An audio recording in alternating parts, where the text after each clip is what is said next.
What's going on, America? This is Kevin from Kevin's Corner, where I try to make sense out of nonsense. And it's voting season, and the Democrats are out hunting for, you know what, racism. Every time voting season comes around, it's kind of like hunting season. Oh, hey, man, hunting season's coming up. We're going to catch us some deer. All right, so, the same thing with the Democrats. They're like, we got to go catch us some black people. We got to catch us some gay people. We got to catch us some women. So now what we got to do, we got to go out hunting. We got to go ahead hunt with some racism, hunt with some sexism, some, whatever ism we can come up with to continue to try to be relevant in today's society. Because their whole marketing strategy, their whole plan, everything is built around racism, sexism, some type of ism, some type of identity politics. So unfortunately, because it's running rampant in the Democratic Party and being flooded into the minds of all the people, I have to talk about it again, y'all. I would prefer to talk about policies and things like that, but they don't have any. So I need to go ahead and bust them in the face concerning identity politics, because I saw Stacey Abram or something like that, the lady from, Georgia, who lost the race and for whatever reason can't accept the results, just going totally against our institutions. We're supposed to be a peaceful transferring of power if you take it to the chin, but she can't. Yeah, she's a sore loser. So she was talking about, of course, what else? Racism and identity politics. And she said she embraces it. She embraces it.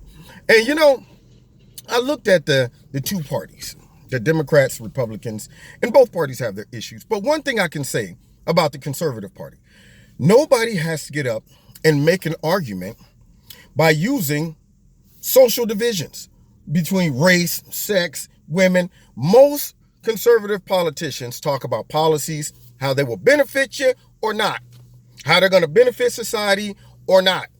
And unless somebody brings it to their attention or asks them a question that makes them have to address race, sex, gender, they normally don't even bring it up. But the Democrats lead in on it. That's their go-to. And you know why? Because they're salespeople. Now, what am I talking about?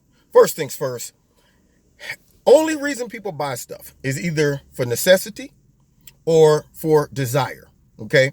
Well, they don't have anything that black people really desire, okay? So what they'd have to do is create this necessity for us to vote for them by making it appear to revolve around some type of oppression or some type of racism or attack on them based on them being black. So now what happens is you have to keep it broke to make people have a necessity to buy something. Now, what am I saying? Remember the cell phone came out? People had the cell phone and walking around like, man, this is so great. I can now talk on phone, but where am I going to put this phone? I don't know where to, oh man, I got to carry it in my hand. Oh, you know what? One thing leads to another. Let's go ahead and get you a cell phone carrier for the hip.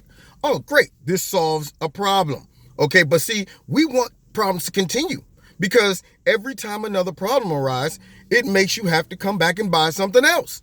So now, every time cell phone ring, you got to take it off your hip, hold it up to your ear, and okay, man, look, man, I'm on the bus right now. I'm tired. I got to put my hand out. So what do? Let's go ahead and solve another problem by creating earphones. And you can just talk and nobody will even know you're on the phone. Walk around, don't have to do that. So now what happens is they always identify problems that they can solve, and then they tell the public, you need to buy this. It will solve a problem. So the Democratic Party, they're like companies that create products, but they create them to break down or to need something else to keep people coming back and buying them. So now you get black people, ladies, you get gay people, all that stuff. The Democrats are the ones that says, let's create problems in their mind, that is, so then that we could come in and verbally sell them the solution to their problem. But, if they ever find out that those aren't real problems, they're not going to buy our solutions. That's the thing. So we got to keep them thinking that there's a problem. Because, see, they don't want what we're selling, but we got to make them think they need what we're selling. So That's why they come in every 4 years. You guys have been disfranchised and segregated against. We've made no progress whatsoever when it comes down to civil rights, all of that. And you know what? They're trying to keep you down because you're brown. They got their foot in your back because you're black. Now vote for me. Most likely a Caucasian man or woman. But yet, nonetheless, I'm fighting on behalf of all the little people, the minorities, and so on and so forth. So now, that's their strategy. Let's create the problem, then sell them the solution. They're the doctor that releases the disease in public and then says, hey, I got the cure. They're the person who starts a fire and then shows up to put it out. That's who they are. And they never want to talk about, well, how did these problems get started anyway? They never want to say, well, you know what? We've been promising you guys reparations, but you know what? It was our party who started slavery anyway. That's who it was. Fought against all the civil rights movements. But yet we're going to make you a promise that we're not going to keep by saying we're going to give you reparations, but give you no details. I mean, one person I was talking to yesterday said, well, you know, how would that work? I mean, what if you're half white and black? Do you get half of the reparations? I mean, how much black you got to have in you to get reparations? That's my question. What if I'm a very pale looking white black man with just a smidge of white, black rather in me? I'm just pale. Look almost white. Got a smidge of black in me. Is that enough for the whole amount of reparations you should be giving us all? See, it's questions like this that hopefully black people and others who think they're selling us, this whole pipe dream of reparations, I would hope that they would ask themselves questions like this and wake up and see that they're trying to buy our vote through false pretenses, false promises, things like that. You know what it comes down to, guys? The Democrats, if you listen to them, you would think that this was like 1890, right in the midst of slavery, or just right after slavery, or at the height of all of the civil rights movement, like we've never made any progress whatsoever. That's what you would think if you listen to the politicians and if you watch the liberal media, because that's all they push. They are operating in race society, and conservatives operate in post-race society, post-racial. We don't have to sell you something based on race because we're not seeing race. What we're seeing is Americans. So we don't have to show up at all black functions. We don't have to show up at all gay functions. Well, great, if you want to invite us, we show up, but we don't have to talk about, and you know what we're going to do for you as gay people? We're going to do the same thing for you as we do for everybody else. Give you an equal opportunity and judge you by the merits that you present. What you do, what you don't do, all right, what you think, how you think, what you produce, all of those things. Don't have to say we're going to give you an advantage because you're gay, black, short, tall, whatever. We don't say, well, you know what, you're disadvantaged because you're gay, black, short, tall. That's why most conservative politicians don't grab the mic and open up with, I want to start off talking about racism and the oppression of all black people. We got to do something. Yeah, we don't have to do that. And yet the Democrats, that's their market. That's their whole pitch. They show up at this rally with Al Funky Sharpton the other day. Didn't hear any of those politicians get up there and talk about any type of policies. Everything was revolving around race, discrimination. We've made no progress. We still got a lot of progress to go. You know what it comes down to this, guys. I kind of look at the Democratic Party and the Conservative Party, and I'm not saying all Republicans are perfect, but when I look at the two, or just say, let's even look at the people.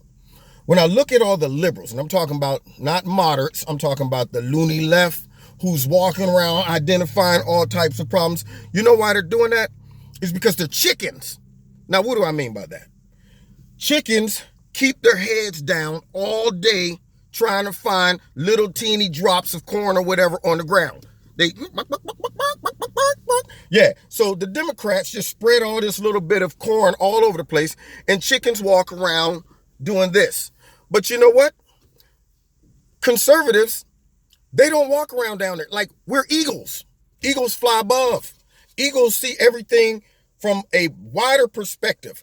They see the people who's dropping all of the crumbs and stuff to make all the conservatives think, oh, look at all this stuff around. This everywhere. It's all kind of discrimination and oppression.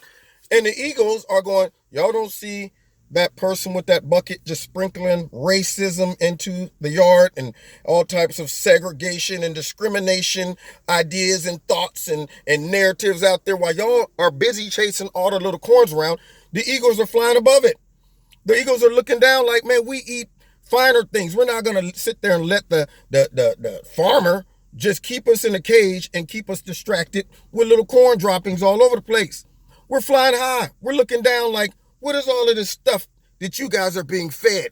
That's garbage you're eating, you know? And the eagles never come down to hang out with the chickens because they fly above the chickens. So we don't have to step down to the level of the left and get into racism, sexism. Yeah, we fly above that stuff. We're saying, you know, from up here, all I see is people. All I see is people. That's it. So unless you bring up the topic of racism, sexism, which that's all the Democrats do, there's no need to talk about it. You only deal with it when it shows its ugly head. But that's the thing. They want to show the ugly head of racism in every scenario, every situation, even when it's not applicable, because that is how they stay relevant. That's how they stay in business. It's their business model. It's their sales pitch, and they can't change or else they're out of business. What products are they going to sell you? Huh? What, the Green Deal? Huh? That's what they're going to sell you now? They're going to sell you some socialism? That's what's on. Yeah, hey, come on in the store. We got socialism for you. We got the Green Deal for you. We got third trimester abortion. Yeah, we're serving that up hot. We have all types of horrific policies. We got some open borders. You want someone to check out our open border section. It's great, isn't it? Look at them just coming across the border anytime they want. We got that. Step on over here with the Green Deal. If you look at this right here, this product right here just takes away all of your decisions, and it's going to go ahead and it's going to bankrupt the whole country. Yeah. All right. Check out this Medicare for all right here. Yeah. You're going to lose your doctor. No more of that. You have to go through the government to get your stuff. Okay. Yeah. We got all kind of stuff. Do you want that? And all of the minorities, if they just saw that, will go, no. So what? Forget that. You know what though? I got something you're going to really be interested in. Racism. Those people at that other store that sell the high-end products that everybody says that stuff works and it looks good, they don't like you because you're black. That's why. So even though they have better products in that store, don't you go over there looking in that store, because as soon as you walk in the door, they're going to say, whoop, is that a black person that just walked in the store? We don't serve your kind here.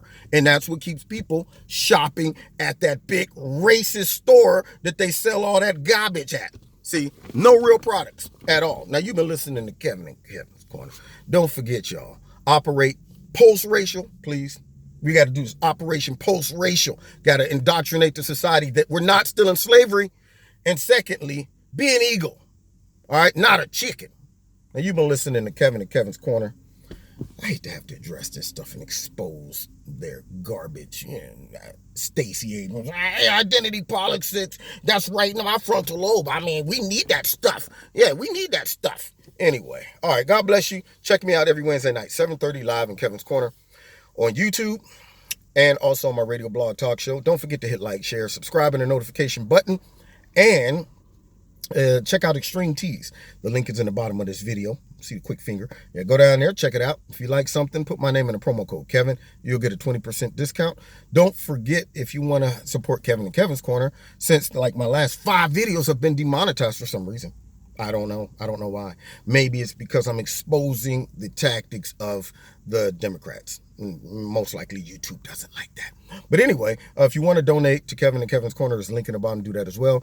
And follow me on Facebook and Twitter. God bless you. See you next time in Kevin's Corner. Don't forget, fly like an eagle to the sea. Fly like an eagle. Let your spirit something free. Yeah.